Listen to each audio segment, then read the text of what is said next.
Back to the daily current affairs.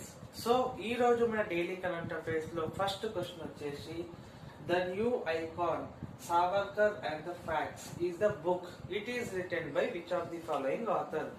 The new icon Savarkar and the facts అనేది ఒక book అన్నమాట. So recent గా release అయింది. ఈ యొక్క బుక్ యొక్క ఆథర్ ఎవరు? That is Arun Shouri. Arun Shouri is the author of the book The New Icon Savarkar and the Facts.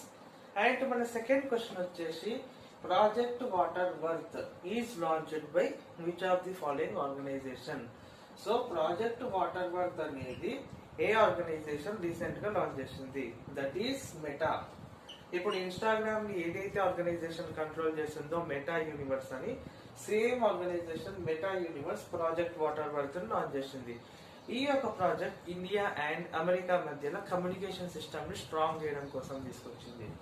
And మన థర్డ్ క్వశ్చన్ వచ్చేసి chief election commissioner of India. So recent గా ఇండియన్ చీఫ్ ఎలక్షన్ కమిషనర్ గా ఎవరు appoint అయ్యారు? That is Gyanesh Kumar. So India wide గా major elections ఏవైతే conduct అవుతాయో వాటన్నిటిని ఎలక్షన్ కమిషన్ అనేది కండక్ట్ చేస్తుంది. ఆ ఎలక్షన్ కమిషన్ కి హెడ్ ఒక పర్సన్ ఉంటాడు, వాడిని చీఫ్ ఎలక్షన్ కమిషనర్ అంటాం.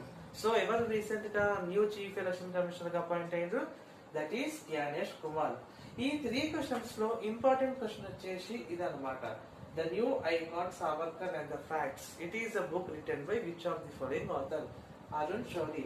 అండ్ సెకండ్ ఇంపార్టెంట్ క్వశ్చన్ వచ్చేసి ఇది new chief election commissioner of India Gyanesh Kumar.